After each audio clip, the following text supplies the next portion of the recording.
الحمد لله نحمده ونستعينه ونستغفره ونؤمن به ونتوكل عليه ونعوذ بالله من شرور أنفسنا ومن سيئات أعمالنا من يهد الله فلا مضل له ومن يضلل فلا هادي له ونشهد أن لا إله إلا الله وحده لا شريك له ونشهد أن محمدا عبده ورسوله وصلى الله وسلم على سيدنا محمد وعلى آله وأصحابه وأتباعه أجمعين أما بعد فقد قال الله تعالى في القرآن العظيم والفرقان المجيد أعوذ بالله من الشيطان الرجيم بسم الله الرحمن الرحيم وعاشروهن بالمعروف قال النبي صلى الله عليه وسلم إن كره منها خلقا رضي منها آخر أو كما قال صلى الله عليه وسلم புகழனைத்தும் இறைவனாகிய அல்லாஹ் ஒருவனுக்கு மட்டுமே உரித்தாகட்டுமா. அல்லாஹினுடைய ஸலாத்தும் ஸலாமும் அன்பும் அருளும் நம் உயிரினும் மேலான முஹம்மது ரசூலுல்லாஹி ஸல்லல்லாஹு அலைஹி வஸல்லம் அவர்களின் மீதும் அன்னவர்களுடைய தோழர்கள் குடும்பத்தார்கள் அவர்களை பின்பற்றி வந்த தாபிஈன்கள் தபஉ தாபிஈன்கள் ஃபுகஹாக்கள் ஷுஹதாக்கள் நல்லவர்கள் நம் அனைவரின் மீதும் என்றென்றும் நின்று நிலவட்டுமா. அல்லாஹினுடைய மேலான ரஹ்மத்தையும் அவனுடைய பொருத்தத்தையும் பெற்றுக்கொண்ட நல்ல அடியார்களுடைய கூட்டத்திலே அல்லாஹ் நம்மை கபூல் செய்தல்வானாக. வாழும் காலமெல்லாம் நிம்மதியாகவும் ஆரோக்கியமாகவும் வாழக்கூடிய பெரும்பாக்கியத்தை ரப்புல் ஆலமீன் நமக்கு தந்தல்வானாக. வாழ்க்கையின் எல்லா நிலைகளிலும் தக்வா என்னும் இறையச்சத்தை எடுத்து நடப்பதற்கு அல்லாஹ் தௌஃபீக் செய்தல்வானாக. கண்ணியத்திற்குரியவர்களே, உலகத்திலே முதலாவது தோன்றிய உறவு கணவன் மனைவியினுடைய உறவு. அல்லாஹு தஆலா ஆதம் அலைஹிஸ்ஸலாத்து வஸ்ஸலாம் அவர்களை படைத்துவிட்டு அவர்களுக்கான ஜோடியை ஹவ்வா அலைஹிஸ்ஸலாம் அவர்களையும் படைத்தார். முதலாவது உறவு கணவன் மனைவியுடைய உறவு. அதற்கு பிறகுதான் தந்தை என்கிற உறவு, மகன் என்கிற உறவு, அண்ணன் தம்பியுடைய உறவு. உலகத்திலே எத்தனை உறவுகள் இருக்கிறதோ அந்த உறவுகள் எல்லாம் கணவன் மனைவிக்கு பிறகு கணவன் மனைவி என்கிற உயர்வான உறவுக்கு பிறகுதான் தோன்றுகிறது. அதற்கு ஆதம் அலைஹிஸ்ஸலாத்து வஸ்ஸலாம் அவர்கள் சுவர்க்கத்தில் இருந்து வந்தார்கள். கணவன் மனைவியுமாக உறவோடு பூமிக்கு வந்தார்கள் சுவனத்திலிருந்து. சுவர்க்கத்திற்கு போகும் பொழுதும் கணவன் மனைவியோடு செல்வார்கள் என்று குர்ஆன் சொல்லுகிறது. வல்லதீன ஆமனு வத்தபஅத்துஹும் ذُرِّيَّتُهُم بِإِيمَانٍ أَلْحَقْنَا بِهِمْ ذُرِّيَّتَهُمْ. பிள்ளைகள் ஈமான் கொண்டிருந்தால் அவர்களையும் நாம் சுவனத்திலே பெற்றோர்களோடு சேர்த்து வைப்போம். கியாமத்திலே சொல்லப்படும் நீங்களும் வஅஸ்வாஜுக்கும் துஹ்பரூன், நீங்களும் உங்களுடைய மனைவிமார்களும் நுழையுங்கள் சுவனத்திலே. சுவனத்திலிருந்து வந்தார்கள், மீண்டும் சுவனத்திற்கு செல்ல வேண்டும். அந்த உறவோடு எல்லா உறவும் சுவனத்தில் இருந்தாலும் கூட கணவன் மனைவியுடைய உறவு அலாதியானது மிக முக்கியமானது. ஆனாலும் பல பேருக்கு அங்கேயும் போய் அந்த உறவோட தான் இருக்கணுமா அப்படிங்கிற சிந்தனை இருக்கும். ஏனென்றால் இந்த உலகத்திலே அந்த உறவு கசந்து போனதை போன்ற ஒரு வாழ்க்கை துணி ஏற்பட்டு போய்விட்டதா. இல்லை என்று சொன்னால் ஒரு ஆணுக்கு பெண்ணுடைய துணை இல்லாமல் இருக்க முடியாது, ஒரு பெண்ணுக்கு ஒரு ஆணுடைய துணை இல்லாமல் இருக்க முடியாது. எவ்வளவு வயதானாலும் பரவாயில்லை. 60 வயதான பிறகும் கூட மனைவி ஒப்பாத்தாகிவிட்டால் கணவன் ஒரு வகையிலே அவன் பலகீனப்பட்டு போய்விடுவான். 60-70 வயதானாலும் கூட மனைவியை இழந்த கணவன் கண்டிப்பாக மனதளவிலே பலகீனப்பட்டு போவான். அதே போன்றுதான் மனைவியும் கணவனை இழக்கும் பொழுது வயதானாலும் கூட 60-70 வயதானாலும் கூட மனதளவிலே பலகீனப்பட்டு போய்விடுவார்கள். ஏனென்றால் அவர்களுக்கான ஒரு பாதுகாப்பு அரண் அது தகர்க்கப்பட்டு விட்டதோ என்கிற ஒரு பெரிய கவலையும் சிந்தனையும் ஏற்பட்டு விடுகிறது. அவர்களுடைய பாதுகாப்பு அரணாக பார்க்கிறார்கள். உடனிருக்கும் நண்பர்களை விடவெல்லாம் மேலானதாக பார்க்கிறார்கள். ஆனால் காலப்போக்கிலே இன்று கணவன் மனைவி உறவு என்பது கசப்பானதாகவே மாறிக்கொண்டிருக்கிறது. தலாக்கினுடைய நிகழ்வுகளும் நாளுக்கு நாள் கூடிக்கொண்டே வருவதைத்தான் பார்க்கிறோம். குடும்பத்திலே பிரச்சனைகள், குடும்ப நிலைகளிலே பலவிதமான தோல்விகள், கணவன் மனைவிக்கு மத்தியில் ஒத்துப்போக்காத நிலைகள். உலகத்தில் இருக்கக்கூடிய பெரும் பெரும் மதங்களில் கூட தலாக் கிடையாது. தலாக் என்கிற ஒரு, அதாவது விவாகரத்து என்ற ஒன்றை கிடையாது. கல்லானாலும் கணவன், புல்லானாலும் புருஷன். என்கிற அடைமொழிக்குள் தான் அவர்கள் வாழ வேண்டும். என்ன ஆனாலும் பரவாயில்லை, அவன் எவ்வளவு தொல்லை கொடுத்தாலும் பரவாயில்லை, ஆனால் கட்டிய கணவனை விட்டும் பிரியவே கூடாது காலத்துக்கும். ஆனால் இன்னைக்கு அந்த மதத்திலே ஆழமாக வெறுண்டு இருப்பவர்கள் கூட விவாகரத்து என்கிற ஒன்று இல்லையானாலும் கூட மனதளவிலே ஒட்டி வாழ்வதில்லை. மனதளவிலே பல பிரச்சனைகள், மனைவியை விட்டு வைத்து இன்னொரு பக்கம் வேறொரு உறவுகள் ஏற்பட்டு விடுகிறது. ஆனால் இஸ்லாத்திலே நிர்பந்தமான நிலை இருந்தால் தலாக் அனுமதிக்கப்பட்ட ஒன்று. ஏனென்று சொன்னால் இல்லை என்றால் வாழ்க்கையை கசந்து போய்விடும். நிர்பந்த நிலை ஏற்படுகிறது என்கிற பொழுது, வேறு வழியே இல்லை என்கிற நிலை ஏற்படும் பொழுது குடும்ப உறவை அல்லாஹு தஆலா குர்ஆனிலே சொல்லுவான், ஒரு நேரம் எப்படி வருகிறது அவர்களால் சேர்ந்து வாழவே முடியாது என்கிற பட்சத்திலே பிரிந்து செல்வார்களே. ஆனால் அந்த ஆணுக்கும் நல்லதொரு வாழ்க்கையை எல்லாம் ஏற்படுத்தி கொடுப்பான், இந்த பெண்ணுக்கும் நல்லதொரு வாழ்க்கையை ஏற்படுத்தி கொடுப்பான். தன்னுடைய விசாலமான வசதி வாய்ப்புகளை அவர்களுக்கு ஏற்படுத்தி கொடுப்பான். நிர்பந்தமான நிலையிலே தலாக் ஆகமாக்கப்பட்டிருக்கிறது என்கிற ஒரு நிலை. ஆனால் இன்று தவறாக பயன்படுத்தப்படுகிறது. தவறான முறையிலே தலாக் பயன்படுத்தப்படுகிறது. தவறான முறையிலே குடும்ப உறவுகள் சிதைக்கப்படுகிறது. இஸ்லாத்திலே அனுமதிக்கப்பட்டதற்கு தலாக் எப்படி கொடுக்க வேண்டும், தலாக் வரையிலும் செல்வதென்றால் எந்த நிலையில் செல்ல வேண்டும், தலாக்குக்கு முன்பாக எதையெல்லாம் அனுஷ்டிக்க வேண்டும், எந்த நடைமுறைகளை எல்லாம் கையாள வேண்டும் என்பதை கூட குர்ஆனும் சுன்னாவும் தெளிவாக வழிகாட்டி இருக்கிறது. ஆனால் இந்த சமுதாயத்திலே அதையெல்லாம் கண்டுகொள்வதில்லை. கோபப்பட்டால் தலாக் கொடுக்கும். தலாக் என்பது வாயிலிருந்து வரக்கூடிய சர்வ சாதாரண வார்த்தையாகிவிட்டது. நல்ல நல்ல விவரம் உள்ளவர்களுக்கும் கூட தலாக்கினுடைய கொடூரத்தை பற்றியும் விளைவை பற்றியும் கோபத்தின் நிலையில் சிந்திக்க முடிவதில்லை.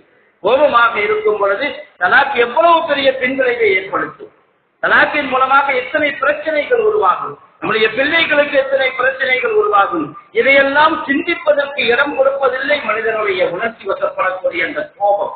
அப்படிப்பட்ட ஒரு சூழலில் தான் எதையும் யோசிக்காமல் வாயிலிருந்து வரக்கூடிய வார்த்தை தலாக். ஆனால் என் வார்த்தை வந்து விட்டால் கண்டிப்பாக நிகழத்தான் செய்யும். கண்ணாடி தட்டு கையில வச்சிருக்கிறோம், பத்திரமாக வச்சிருக்கணும், கீழே போட்டா உடையத்தான் செய்யும். உடஞ்ச ஒண்ணு செய்ய முடியாது, உடஞ்சி போனதுதான், தட்டை ஒட்ட வைக்க முடியாது. அது மாதிரியான வாழ்க்கை கணவன் மனைவியுடைய உறவு ஏன் அப்படிப்பட்ட ஒரு நிலை வரைக்கும் போய் சேருகிறது? ஒருவருக்கு புரிந்து கொள்ளாத ஒரு நிலை, அட்ஜஸ்ட் பண்ண முடியாத ஒரு நிலை. ஒருவருடைய மனோநிலையை இன்னொருவர் புரிந்து கொள்வதில்லை. உலகத்திலே அல்லாஹ் தஆலா படைத்த மனிதர்களிலேயே எல்லா வகையிலும் ஏற்றத்தாழ்வையும் வேறுபாடுகளையும் ஏற்படுத்தி வைத்திருக்கிறார். அல்லாஹ் தஆலா குர்ஆனிலே சொல்வான், அமின் ஆயாத்திஹி இஃப்திலாஃபு அல்ஸனத்திக்கும் அல்வானிக்கும் இன்ன ஃபீ ஸாலிக லஆயாத்தின் லில் ஆலிமீன். அல்லாஹ்வுடைய அத்தாட்சிகளில் வல்லமைகளில் ஒன்றுதான் உங்களுடைய பாஷைகளை வேறுபடுத்தி இருக்கிறார், உங்களுடைய நிறங்களை வேறுபடுத்தி இருக்கிறார். நிறங்கள், சிலர் வெள்ளையாக இருக்கிறார்கள், சிலர் கருப்பாக இருக்கிறார்கள், சிலர் சிகப்பாக இருக்கிறார்கள். அந்த சிகப்பிலையும் பல சிகப்பு இருக்குது, கருப்புலையும் பல கருப்பு இருக்குது. ஒரு கருப்பை போன்று இன்னொரு கருப்பு இருப்பதில்லை, ஒரு வெள்ளையை போன்று இன்னொரு வெள்ளை இருப்பதில்லை. இப்படி நிறங்கள் பெயர் ஒன்றாக இருந்தால் கூட வேறுபாடு. அதே போன்று பாஷைகள் வேறுபட்டு இருக்கிறது, மனிதர்களுடைய மொழிகள் வேறுபட்டு இருக்கிறது என்பது மட்டுமல்ல, மனிதர்களுடைய குணமும் வேறுபட்டு, குரலும் வேறுபட்டு இருக்கிறது. ஒருத்தர் மாதிரி இன்னொரு பேச மாட்டார். அல்லாஹ் ஒவ்வொருத்தங்களுக்கும் ஒரு டோன் கொடுத்திருக்கிறார். பேசுற சத்தத்தை வச்சு புரிஞ்சு கொள்ளலாம் இது யார் பேசுறாங்க, அவர் பேசுற தொனியை வச்சு புரிஞ்சு கொள்ளலாம் இது யார் பேசுறாங்க.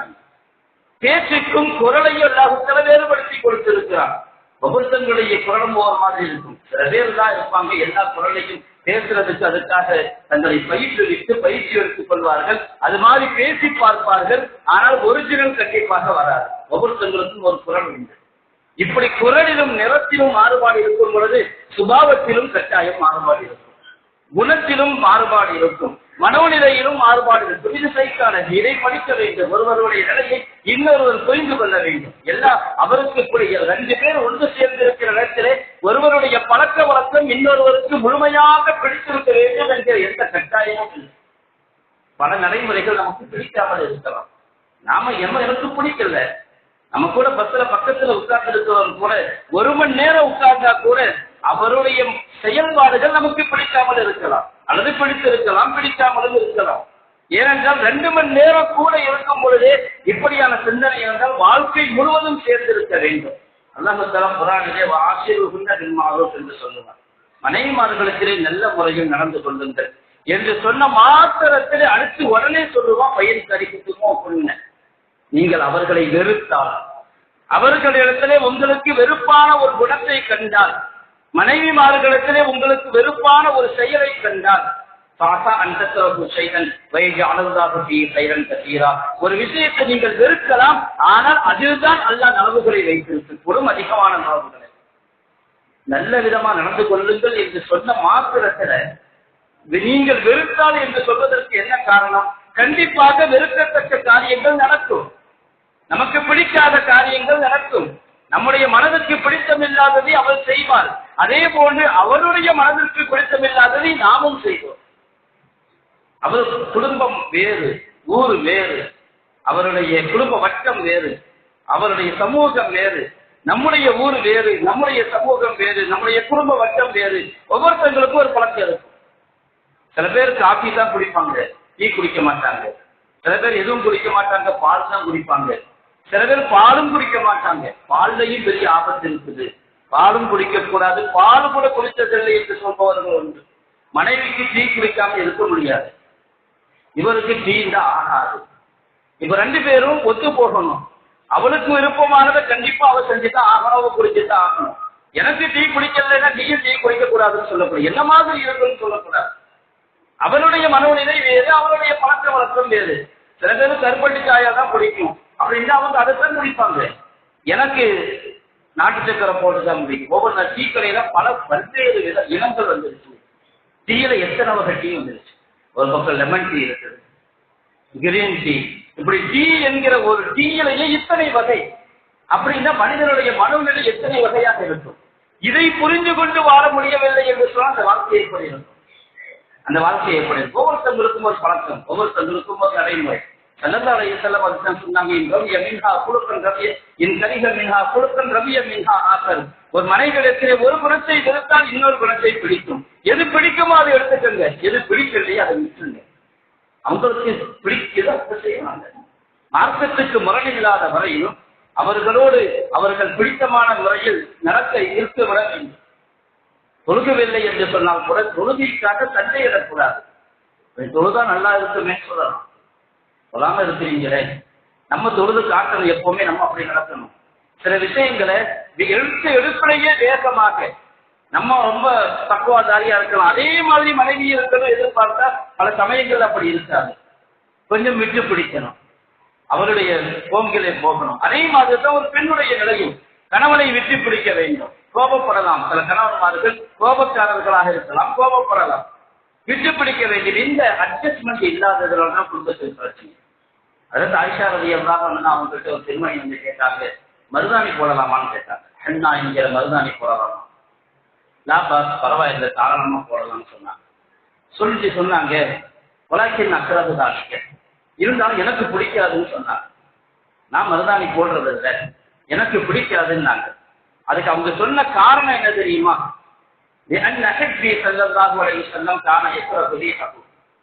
என்னுடைய அன்புக்கு பாத்திரமானவர் ஸல்லல்லாஹு அலைஹி வஸல்லம் அவர்கள் அதனுடைய வாடகையை வெறுப்பார்கள், அதனால நான் மருதாணி பூசுறது இல்லை. என்னுடைய கணவருக்கு அது ஒரு வெறுப்பாக இருக்குது, அந்த வாடை பிடிக்காது. அங்க சொல்லல ஸல்லல்லாஹு அலைஹி வஸல்லம் நபின்னு சொல்லல, அண்ணன் நபியை ஸல்லல்லாஹு அலைஹி வஸல்லம் சொல்லல. ஸல்லல்லாஹு அலைஹி வஸல்லம் நபி என்றோ அல்லது ரசூல் என்றோ ஈருலகத்தின் தூதர் என்றோ என் சர்க்காரை ஆளும் ஸல்லல்லாஹு அலைஹி வஸல்லம் என்றோ சொல்லவில்லை. என்னுடைய அன்புக்கும் காதலுக்கும் சொந்தமானவர். ஒரு கணவரை கணவராக மட்டும் பார்க்க வேண்டும், ஒரு மனைவியை மனைவியாக மட்டும் பார்க்க வேண்டும். கணவனுடைய தரமும் உயர்ந்திருக்கலாம் வெளியிலே, ஆனா வீட்டுக்குள்ள வந்த கணவர் மட்டும்தான்.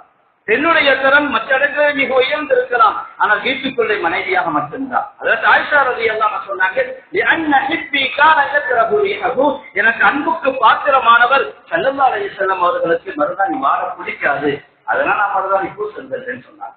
அவருக்கு பிடிக்கலன்னு சொன்னா அவங்க கூட அதை விட்டுட்டாங்க. சில பேருக்கு தைலம் வாட பிடிக்காது, தலைமுடி தைலத்தை பூச்சிட்டு பக்கத்துல வந்து உட்கார்ந்துட்டாங்கன்னா அவனுக்கு என்னவோ செய்யும், அவனுக்கு அதுதான் சுகம். தலைமுடி தைலம் போட்டாதான் அவனுடைய காலம்லாம் அப்படியே பழகி போச்சு. ஆனா பக்கத்துல இருக்கிற ஆளுக்கு அந்த வாடை அறவே பிடிக்காத இருந்துச்சு ஓடிடும். அது அவருடைய நடைமுறை, இது இவருடைய குணநலம். அந்த வாடை இவருக்கு பிடிக்காது. சில பேருக்கு சில அத்தர் பிடிக்காது. அத்தர் வாடை போட்டு வந்து என்றாலும் என்னடா இந்த மாதிரி அத்தர் போட்டு வந்துக்கிறாங்க. இன்னும் சில பேர் இருப்பாங்க அத்தரை பிடிக்காது, வாழ்க்கையில் அத்தர் போடுற பழக்கமே இல்லை. அந்த அத்தர் பிடிக்காது. ஒவ்வொருத்தங்களுக்கும் ஒண்ணு பிடிக்கும், ஒண்ணு பிடிக்காது. அதான் பிடித்தா பழச்சிருக்கிறோம். அப்படி இருக்கிற நிலையில எனக்கு என்னுடைய மனைவி இப்படித்தான் இருக்கணும், என்னுடைய கணவர் இப்படித்தான் இருக்கணும் அப்படின்னு நாம முடிவு பண்ண முடியாது. ரசூலுல்லாஹி ஸல்லல்லாஹு அலைஹி வஸல்லம் அவங்க மனைவியுடைய வீட்டுக்கு போறாங்க. தேன் குடிச்சாங்க. தேன் நல்ல உணவு, சத்தான உணவு, நல்ல மருத்துவ ரீதியான உணவு. மனைவிமார்கள் சிலர் பேசி வச்சுக்கிட்டாங்க. என்ன அந்த மனைவியுடைய வீட்டில் மட்டும் போய் தேனை குடிச்சிட்டு வர்றாங்க, நல்ல பேர் வாங்குறாங்க மட்டும் வந்தா நாம பார்த்துக்கணும் அப்படின்னு 2 மனைவிமார்கள் வீட்டுக்கு அடுத்தடுத்து போனாங்க. ஸல்லல்லாஹு பழக்கம் அசர் தொழுகைக்கு பிறகு எல்லா மனைவிமார்கள் வீட்டுக்கும் போவாங்க. அப்ப போகும் பொழுது ஒரு மனைவி சொன்னாங்க, உங்க வாயில இருந்து ஒரே நாத்தமா நாறுது அப்படின்னா. நாத்தமா நாறுதுன்னா நான் ஒன்றும் சாப்பிடலையே, தேன்தனமா சாப்பிட்டேன். இல்லை நாறுதுங்க, ஒரே நாத்தம். அடுத்த மனைவி வீட்டுக்கு போனாங்க. அவங்களும் அதையே சொன்னாங்க. சில சமயங்கள்ல சில விஷயங்களை பேசி வச்சு சொன்னா எப்படி இருக்கும், அது மாதிரி அவங்களும் அதே நான் பாட சரியில்லைங்க, என்ன இப்படி நாறுது, நான் தேன்தனம் குடிச்சேன், இந்த ஒரே நாத்தம். ஸல்லல்லாஹு அலைஹி வஸல்லம் சொன்னாங்க, அப்படியே இனிமே நான் தேனை குடிக்கிறது இல்லைன்னா. மனைவியினுடைய விருப்பம், மனைவிமார்களுடைய விருப்பத்திற்கு ரசூலுல்லாஹி ஸல்லல்லாஹு அலைஹி வஸல்லம் அவர்கள் எவ்வளவு இறங்கி வருகிறார்கள். நான் தேனை குடிக்க மாட்டேன் அப்படின்ட்டா. அல்லாஹ் சொன்னா நீங்க அப்படி சொல்லக்கூடாது. யா அய்யுஹன் நபிய்யு லிம துஹர்ரிமு மா அஹல்லல்லாஹு லக். நபியே, உங்களுக்கு ஹலாலாக்கிய ஒன்றை நீங்கள் ஏன் ஹராமாக்குகிறீர்கள்? ஏன் குடிக்க மாட்டேன்னு சொல்றது ஹராம் என்ற அர்த்தத்தில் சொல்லவில்லை ஸல்லல்லாஹு அலைஹி வஸல்லம். சில பேருக்கு மாட்டுக்கறி பிடிக்காது, சில பேருக்கு சிக்கன் பிடிக்காது, சில பேருக்கு ஒவ்வொரு உணவும் பிடிக்காமல் இருக்கு, அவங்க சாப்பிடாமல் இருப்பாங்க, அது வேறு விஷயம். ஆனால் அது ஹராம் என்று விளங்கி தவிர்த்து கொண்டால், அல்லது அது சாப்பிடக்கூடாதுங்க, சாப்பிட்ட பாவங்க அப்படின்னு சொல்லி தவிர்த்தா தப்பு. ஆனா ஸல்லல்லாஹு அலைஹி வஸல்லம் அப்படி தவிர்க்கல. இருந்தாலும் ரசூலுல்லாஹி ஸல்லல்லாஹு அலைஹி வஸல்லம் தரம் அவங்களுடைய தரம் ஆக உயர்ந்தது. அப்படிப்பட்ட ஒரு நிலையில் இருப்பவர் இப்படி செய்திருக்க கூடாது என்று அல்லாஹ் சொல்லுவான். யா அய்யுஹன் நபிய்யு லிம துஹர்ரிமு மா அஹல்லல்லாஹு. மனைவிக்கு இவ்வளவு இறங்கி போனாங்க. ஆகுமான விஷயங்களிலே அவர்களுக்கு விருப்பமானதை செய்வதில் எந்த தப்பும் இல்லை. எந்த விதத்திலும் நான் மாற மாட்டேன். நான் எப்படி இருக்கிறோம் அப்படியே தான் இருப்பேன். என்னுடைய நிலையை மாற்றிக்கொள்ள மாட்டேன். ஏன் இதுக்கு அபவாதம்? இன்னைக்கெல்லாம் எப்படி ஆயிப்போச்சுண்டா, ஒவ்வொருத்தருக்கும் ஒரு இஷ்டம் இருக்குது. ஆணுக்கு மட்டுமல்ல, பெண்களுக்கும். ஒரு நேரத்துல ஒரு ஆண் தான் தனக்கு வரக்கூடிய மனைவி எப்படி இருக்கணும் அப்படி இப்படின்னு சொல்லுவார். ஆனா இன்னைக்கு அதை விடவும் மேலாக பெண்கள் தீர்மானிக்கிறாங்க, எனக்கு வரக்கூடிய கணவன் எப்படி இருக்கணும், எனக்கு இப்படி இருக்கணும், இப்படி இந்த நேரத்துல இருக்கணும், இப்படிப்பட்ட ஆளா இருக்கணும், அப்படி அவங்களே தீர்மானிக்கிறாங்க. அப்படிப்பட்ட காலம் மாறி போய்விட்டது. பெண்களுடைய விருப்பத்திற்கு மாற்றமாக நாம திருமணம் முடித்து வைக்கும் பொழுது பலவிதமான பிரச்சனைகளை எதிர்கொள்ள வேண்டியிருக்கிறது. ஏனென்றால் அவருக்கு பிடிக்கவில்லை, அவர் மாட்டேன் என்று சொல்கிறார். இல்லை, பிடிக்கணும். நம்ம ஸ்டேஜை பார்ப்போம். நம்முடைய கௌரவம் என்ன, நம்முடைய குடும்ப மரியாதை என்ன, அதையெல்லாம் நம்ம பார்ப்போம். பிள்ளைங்க அதையெல்லாம் கண்டுகொள்ள மாட்டாங்க. நம்ம அதுக்கு தோதுவாக நம்ம செல்வந்தர்கள் நல்ல வசதியானவங்களா இருக்கணும், பணக்காரங்களா இருக்கணும், அல்லது எஜுகேட்டட் ஃபேமிலியா இருக்கணும் அப்படிங்கிற ரூல் நம்ம சிந்திச்சுக்கிட்டு இருப்போம். ஆனா புள்ள அப்படி யோசிக்காது. வேற வழி இல்லாம இதுதான் பிடிக்கணும்னு கல்யாணம் கட்டி வச்சுருவாங்க. அதுக்கு பிறகு பார்த்தா பிரச்சனை. நான் 10 லட்சம் செலவழிச்சேன், 15 லட்சம் செலவழிச்சேன், இப்படி ஆகி போச்சேன்னு வேதனை இத்தனையே பேர். பெண்களுக்கும் ஒரு தேர்வு வந்து போச்சு. அவங்களும் தேர்வு செய்யறாங்க. அவர்களுடைய பெண்கள் அடுத்தாக அவர்கள் தேர்வு அறவே செய்யக்கூடாது என்றும் கிடையாது. ஆண்களுக்கும் ஒரு கடமையும் பொறுப்பும் இருக்கிறது. ஹதீஸ்ல இந்த அளவுக்கு வந்திருக்குது. நீங்க எபுசிலுசியாபக்கும் உங்களுடைய ஆடைகளோட சுத்தமா வச்சுங்க. பங்கரையாக இருக்கிறத மார்க்கம் விரும்புவதில்லை. வீட்டுல இருந்தாலும் சரி, வெளியே வந்தாலும் சரி. வீட்டுல இருக்கும் பொழுது எவனோ ஒருத்த மாதிரி இருக்கிறது அப்படி அல்ல. வீட்டிலையும் நல்ல அழகா இருக்கும். எபுசிலுசியாபக்கும் உங்களுடைய ஆடைகளை நன்கு சுத்தமாக வைத்துக் கொள்ளுங்கள். வகுதூமின் சுகோரிக்கும் எடுக்க வேண்டிய முடிகளை எடுத்து விடுங்கள். அது மட்டுமல்ல, வஸ்தாக்கூர் நல்ல பல்துளைக்கு விஸ்வாஸ் செய்து நல்ல பற்களை வாயை சுத்தமாக்கி வைத்துக் கொள்ளுங்கள். நீங்கள் அழகாக இருங்கள். மார்க்கம் அனுமதித்த முறையிலே நீங்கள் அழகாக இருங்கள், சுத்தமாக இருங்கள். சில ரிவாயத்துல இந்த அளவுக்கு கூட வந்திருக்கிறது. பனூ இஸ்ரவேலர்களுடைய நபர்கள் அப்படி இருப்பதில்லை, அதனாலேயே அவர்களுடைய மனைவிமார்கள் விபச்சாரத்திற்கும் பக்கம் போய்விட்டதாகவும் கூட அறிவிக்கப்பட்டிருக்கிறது. கணவன்மார்கள் உருப்படியாக இல்லை, அவர்கள் தங்களுக்கு தோதுவாக நடந்து கொள்ளவில்லை என்கிற பொழுது பெண்கள் அவர்கள் வேறொரு ரூட்டை பார்க்கிறார்கள். அவர்கள் நடப்பதற்கு என்ன காரணம் என்பதை ஆழமாக யோசிக்க வேண்டும். இன்னைக்கு பெரிய பிரச்சனையே தேவையில்லாத தவறான உறவுகள் தான். அப்படிப்பட்ட ஒரு நிலையில் தான் இந்த சமுதாயத்தினுடைய நிலை இருக்கிறது. ஸல்லல்லாஹு அலைஹி வஸல்லம் அவர்களிடத்தில் ஒரு மனிதர் வந்து சொன்னாங்க, என்னுடைய மகளுக்கு நான் பெண் பார்க்கிறேன். 2 பேர் பெண் கேட்கிறாங்க. ரஜுலும் மூசிரும் ரஜுலும் முஹ்தினும். ஒருத்தர் இருக்கிறாரு நல்ல வசதியானவர், இன்னொருத்தர் ஒண்ணுமே இல்லாத ஏழை. நாங்க பிரியப்படுறோம் வசதியானவருக்கு கொடுக்கணும், ஆனா என் மக பிரியப்படுறா வசதி இல்லாதவரை கட்டணும். அவருடைய பிரியம் அது. ஸல்லல்லாஹு அலைஹி வஸல்லம் சொன்னாங்க, இரண்டு பிரியப்படக்கூடிய நபர்களுக்கு நிக்காகை போன்று ஒன்று கிடையாது. நிக்காகின் மூலமாக அந்த பிரியத்தை மென்மேலும் அதிகப்படுத்தி வைப்பான். அவர்கள் விரும்புகிறார்கள் என்று சொன்னால் அதை திருமணம் முடித்து வையுங்கள். நான் இங்க லவ் மேரேஜை பற்றி சொல்லல. மார்க்கம் அதை அனுமதிக்கவில்லை. கல்யாணத்திற்கு முன்பாக அந்நிய பெண்களை பார்ப்பதையே தடை செய்திருக்கிறது. காதலை கட்டாயமாக தடை செய்திருக்கிறது. அது மாதிரியான உறவை இஸ்லாம் எந்த வகையிலும் அனுமதிக்கவில்லை. ஆனால் அவர்கள் பேசும் பொழுது ஒருவருக்கொருவர் பிரியம் வரும் பொழுது, திருமணம் முடிக்கக்கூடிய சமயத்திலே, திருமணத்திற்கான ஏற்பாட்டின் சமயத்திலே அவர்கள் ஒரு தேர்வு செய்கிறார்கள் என்று சொன்னால் அதை நாம் சரியாக இருக்கும் பட்சத்திலே ஏற்றுக்கொள்வதில் எந்த விதமான தவறும் இல்லை. வெளிப்படையாக அவர் பணம் இல்லாதவராக இருக்கலாம், வேலை இல்லாதவராக இருக்கலாம், திருமணம் முடித்த பிறகு வரக்கத்தை ஏற்படுத்தி வைக்கலாம். அவர்களுடைய வாழ்க்கை சிறப்பாக அமைய வேண்டும். அதுதான் அவங்க பெரிய டாட்டா பில்லாவாக இருக்கணும், அவங்களுக்கு அவ்வளவு சொத்து இருக்கணும், இவ்வளவு சொத்து இருக்கணும், அப்படி எப்படியுமா யோசிச்சு பிள்ளைகளுடைய வாழ்க்கையில பிரச்சனையை உண்டாக்கி இருக்கக்கூடாது. அதுதான் பாதுகாக்க வேண்டும். அப்படிப்பட்ட சின்ன சின்ன விஷயம் ஸல்லல்லாஹு அலைஹி வஸல்லம் அவர்கள் சொல்லிக் கொடுத்திருக்கிறார்கள். அப்படிப்பட்ட ஒரு நல்லதொரு வாழ்க்கையை உருவாக்கி கொடுக்கக்கூடிய வழிமுறைகள் இஸ்லாத்திலே தெளிவாக சொல்லப்பட்டிருக்கிறது. நாம் ஒருவருக்கு அனுசரித்து ஒருவருடைய நிலைகளை அனுசரிக்கும் பொழுது இந்த சமுதாயத்திலே தாராளமாக குறைந்து போய்விடும். எல்லாவற்றுக்கும் மேலாக நிக்காஹுக்கு முன்பாக நாம் பல தடவை சொல்வது கவுன்சிலிங் கட்டாயம் என்பது. கவுன்சிலிங் செய்வது ஒருவருக்கொரு கணவனும் சரி, ஆணும் சரி, பெண்ணும் சரி, நிறைய வருஷங்கள் படிக்கிறாங்க. ஒவ்வொரு படிப்பையும் 4 வருஷம் 6 வருஷம் 10 வருஷம் படிக்கிறாங்க. ஆனா குடும்பம் நடத்துவது எப்படி, வாழ்வது எப்படி, சைக்காலஜி ரீதியாக படிக்கிறது, ஒரு குடும்ப உறவு மனோதத்துவ ரீதியாக எப்படி இருக்க வேண்டும், இது பற்றி எல்லாம் எதையுமே படிப்பதில்லை. இது பற்றி எல்லாம் படிக்காமல் உள்ளே போய் இந்த குடும்ப வாழ்க்கையில் நுழையும் பொழுது, அதை பற்றி எதுவும் தெரியாமல் உள்ளே போய் நுழையும் பொழுது அது ஒரு வித்தியாசமான ஒரு வாழ்க்கையாக மாறி போய்விடுகிறது. ஸல்லல்லாஹு அலைஹி வஸல்லம் அவர்கள் காட்டி தந்த வழிமுறை எல்லா துறைகளிலும் குடும்ப வாழ்க்கையில் மட்டுமல்ல எல்லாவற்றிலும் அழகான வழிகாட்டலை கொடுத்திருக்கிறார்கள். அதுவே போதுமானது என்பதில் எந்த சந்தேகமும் இல்லை. ரப்புல் ஆலமீன் சமுதாயத்திற்கு இறங்க செய்தல்வானாக, நம்முடைய குடும்பங்களிலே ஏற்படக்கூடிய பிணக்குகளை நம்மை பாதுகாத்தல்வானாக, நம்முடைய பிள்ளைகளுக்கு மத்தியிலே நம்முடைய வீட்டில் உள்ள எல்லா நிலைகளிலும் இணக்கமான சூழலை உருவாக்கி கொடுப்பானாக.